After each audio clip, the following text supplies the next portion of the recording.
Bonjour. Alors aujourd'hui, encore une fois, je veux tirer la sonnette d'alarme au sujet des fermetures de RPA et des grandes difficultés des ressources intermédiaires.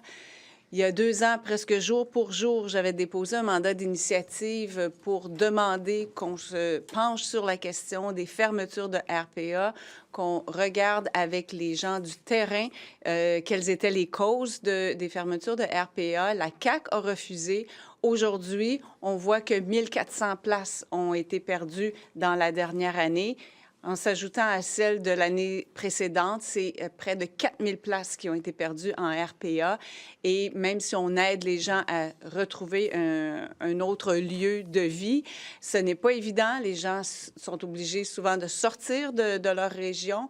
Et pour des personnes âgées qui se croyaient installées pour le reste de leur jour dans un milieu où ils connaissent les gens, d'être obligés de déménager comme ça et parfois avec peu d'avis, c'est très, très dramatique pour elles et des conséquences sur leur santé mentale s'en suivent aussi.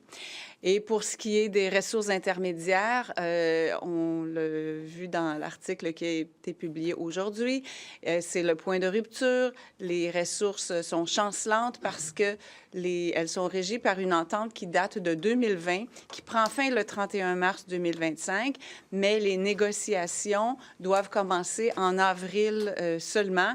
Et il y a 1 an, ces ressources-là avaient demandé une aide d'urgence avant le budget, aide qui n'a pas été accordée. Et là, on voit des ressources intermédiaires qui commencent à fermer. Alors, c'est encore des difficultés, oui, pour les personnes âgées, parce que environ 60 des résidents des ressources intermédiaires sont des personnes âgées en perte d'autonomie, mais 40 sont des personnes qui ont une déficience physique, une déficience mentale, même des problèmes de toxicomanie. Alors, on est en train d'abandonner ces personnes-là et c'est vraiment très, très, très